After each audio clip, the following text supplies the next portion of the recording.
गोटे पटे मध्यप्राच्य युद्ध पई देखा देइछि गैस सिलिंडर नियंटिया परिस्थिति तो आउ गोटे पटे गैस वितरक संस्था माने कला बजारी करिबारे लागि पड़िछंती। सेहीपरि एक अभियोग आसीछि बालेश्वर जिला बस्ता ब्लॉक नारगोदा ठारे थिबा कार्तिक इंडियन गैस ऑफिस उपरे। कोंडली पंचायतर महिला माने उज्ज्वला योजना रे गैस पाइबा पई आवेदन करिथिले भी सेमानंकु दीर्घ दिन धरी गैस सिलिंडर मिली नथिला। तेणु रोषई करिबा पई विभिन्न समस्या देई गति करिबा परे गणमाध्यमर प्रतिनिधि को नहीं कार्तिक इंडियन गैस ऑफिस को जिबा परे सेमानंकु गैस सिलिंडर मिलिछि। ना शकुंतला सेठी मु गैस एप्लाई करिथिली। गैस एप्लाई करि सारी ई केवाईसी करिथिली। से केवाईसी परे 4 दिन कही आज 40 दिन धरी आमे गैस पाई पारुनु। ओटीपी भी देइछु, आमर डीएससी भी देइछु, सब देइछु, किंतु गैस एपर्यंत मिलिलानी। कंप्लेन बार बार करिला हेतु राजेंद्र आज आमको रिपोर्टर सार सहित गैस गोडाउन को नहीं के आसी आमको ये गैस सार को माध्यम रे आमे पाई परिछु। आज तबे महिला माने गैस सिलिंडर पाइबा पई ऑनलाइन रे आवेदन करिथबा बेले सही गैस सिलिंडर को चंचकता करी कार्तिक इंडियन गैस ऑफिस रो कर्मचारी माने अधिक दाम रे अन्य लोकन को बिक्री करि देउथिले। एपटे महिला माने गैस सिलिंडर न पाई ऑनलाइन रे चेक करिबारु सेमानक नाम रे आसीथिबा गैस उठा जाइथिबा जानिबा को पाइथिले। तेणु जेउठारे सेमाने ऑनलाइन रे आवेदन करिथिले सेठाकु जाई कहिबारु जेउ युवक तांकर ऑनलाइन रे बुकिंग करिथिले से कार्तिक इंडियन गैस ऑफिस को जणाइथिले भी कौनसी सुफल मिली नथिला।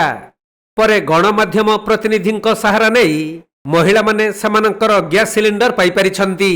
राजेंद्र बेहरा मोर गोटे जनसेवा केन्द्र अच्छी निमपदारे मो पाखे प्रत्येक दिन शताधिक लोक आसती ऑनलाइन सेवा पाइबापी ता भर जो गवर्नमेंट गोटे उज्ज्वला स्क्रीन रही उज्ज्वला गैस योजना से बहुत लोकंर डॉक्यूमेंट संग्रह कर कार्तिक इंडियन ऑफिस नारगोदारे डॉक्यूमेंट देइथिली।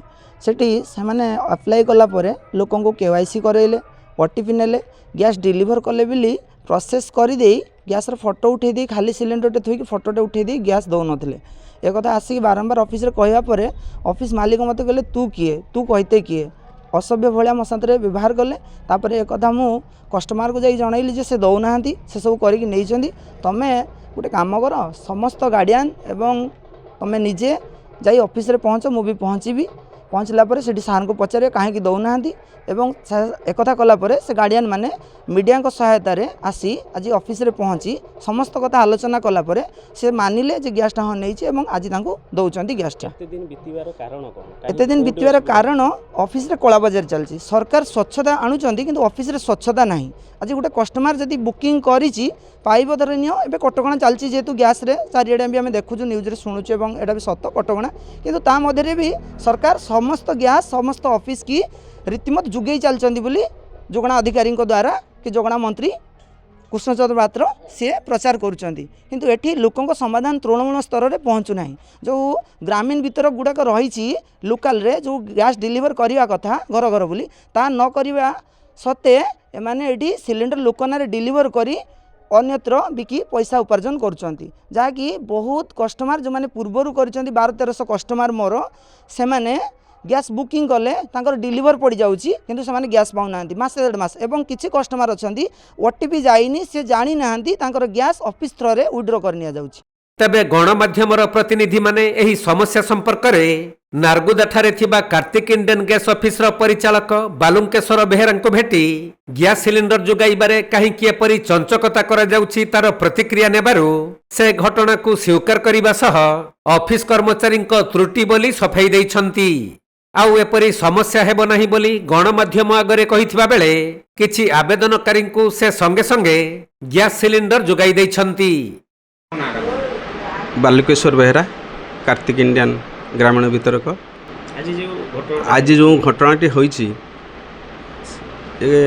नुआ उज्ज्वला कंज्यूमर माने जो माने अप्लाई करथिले सेमानकर कोन ऑब्जेक्शन थिला सी मु तो जान नथली स्टाफ माने कोन करथिले आउ देई नथिले सेमानकु कोन पाई मु पचारली आसिकी जे कोन पाई दिया हिनी ना से स्टाफ आसी नथिला थर्ड पर्सन जने आसी कहउथला जे से गैस गुडा को दियंतु तेणु से माने देई नथिले जेतबेले मु देखली से कंज्यूमर माने आसिकी एठी गैदरिंग होइचंती जे ना आम नार एप्लाई होइची देन सेही कंज्यूमर मानकु देखिकी मु आज सेमानकु ଗ୍ୟାସ୍ ବିତରଣ କଲି ଆଉ ଏତେ ଦିନଟା କ'ଣ ପାଇଁ ଦିଆହେଉନି? ସେମାନେ ବାରମ୍ବାର ଅଭିଯୋଗ କରୁଥିଲେ। ସେମାନେ ଆସିନଥିଲେ, ଥାର୍ଡ଼ ପର୍ସନ୍ ଜଣେ ଆସିକି ବାରମ୍ବାର କହୁଥିଲେ, ସେଇଥିପାଇଁ ତାଙ୍କୁ ଦିଆହେଇନଥିଲା। ଏବଂ ଆମ ପିଲା ବି ତାଙ୍କ ଘରକୁ ଯାଇଥିଲେ, ତାଙ୍କ ଘର ମାନେ ତାଙ୍କୁ ଦେଖା ପାଇନଥିଲା। ତାଙ୍କୁ ଦେଖା ନ ପାଇବା ହେତୁ ଆମର ଗ୍ୟାସ୍ ତାଙ୍କୁ ଦିଆହେଇନଥିଲା। ଯେତେବେଳେ ତାଙ୍କୁ ଆମେ ଦେଖିବା ପାଇଁ ପାଇଲୁ, ତାପରେ ଯାଇକି ବିତରଣ କଲୁ ଆଉ। କିଛି କଷ୍ଟମର ଅଭିଯୋଗ ରହିଲା ଯେ ଆପଣଙ୍କ ଅଫିସରେ ସେମାନେ ବୁକିଂ କଲା ପରେ ଆଜ୍ଞା। ତାଙ୍କୁ ଗ୍ୟାସ୍ ମିଳୁନାହିଁ, ପଛ ତ ତାଙ୍କ ନାଁରେ କିନ୍ତୁ ଗ୍ୟାସ୍ ଡେଲିଭରି ହେଉଛି, ଗ୍ୟାସ୍ ଉଠି ନିଆଯାଉଛି। ଏ ବିଷୟରେ କ'ଣ କହିବେ ଆପଣ? ନା ସେମିତି କିଛି ହେଇନି ଯେ, ୟା ଆଗରୁ ସେମିତି ଧରାଯାଉ କେତେବେଳେ କ'ଣ ହେଇଯାଇଥିବ, ମିସ୍ ହେଇଯାଇଥିବ, ସେଇଟା କିଛି ନାହିଁ। ସେ କାଷ୍ଟମରମାନଙ୍କର ପୁଣି ଫେରେ ଟାଇମ୍ ହେଲେ ବୁକିଂ ହେଲେ ସେମାନଙ୍କୁ ଦେଇ ଦିଆଯିବ, କିଛି ଅସୁବିଧା ନାହିଁ, ସେଟା କିଛି ହେବ। ଗଭର୍ଣ୍ଣମେଣ୍ଟ ନିୟମ କରିଦେଇଛି ନା 45 ଦିନ ମାନେ ଗ୍ୟାସ୍ ନେଇପାରିବେନି, ଯେହେତୁ ଆଜ୍ଞା। 10 ଦିନ 15 ଦିନ ଗ୍ୟାସ୍ ଉଠି ନିଆ ୱିଦାଉଟ୍ କନସେଣ୍ଟରେ ଉଠି ନିଆଗଲା। ଆଜ୍ଞା। ତ ସେଇଟା ଆପଣ ଷ୍ଟାଫକୁ କ'ଣ ଗୋଟେ ଆଡଭାଇସ୍ ଦେବେ ଯେ ନା ସେମିତି ଆଉ ସେ ଭୁଲ କରିବେନି। କେହି 2-4 ଜଣ ଯଦି ହେଇଥିବ ସେଟାକୁ ମୁଁ ସର୍ଟ ଆଉଟ୍ କରିଦେବି। ସେମିତି ଭୁଲ ତ ଗଭର୍ଣ୍ଣମେଣ୍ଟର ତ ନିୟମ ଅଛି ଯେ ସେଟା ତ କେବେ କରିପାରିବେନି। ମେନ୍ ହେଉଛି ହେଇଥିବ କ'ଣ ନା ସେମାନେ KYC କରିନଥିବେ, ଏଇଟା ଗୋଟେ ଗଭର୍ଣ୍ଣମେଣ୍ଟର ଗାଇଡ଼ଲାଇନ୍ ଅଛି। ତେଣୁ ସେ KYC ଏକା ଆକ୍ସେସ୍ କରିଦିଅନ୍ତୁ, ତାପରେ ବୁକିଂ ଇନ୍ ଟାଇମ୍ରେ କରନ୍ତୁ, ଆମ ଗାଡ଼ି ଡେଲିଭରି ଦେଇଦେବୁ, କିଛି ଅସୁବିଧା ନାହିଁ। ବାଲେଶ୍ୱର ଜିଲ୍ଲା ବାଲିଆପାଳରୁ ସୁଭାଷ ଦାସଙ୍କ ରିପୋର୍ଟ, କୋଣାର୍କ ଲାଇଭ୍।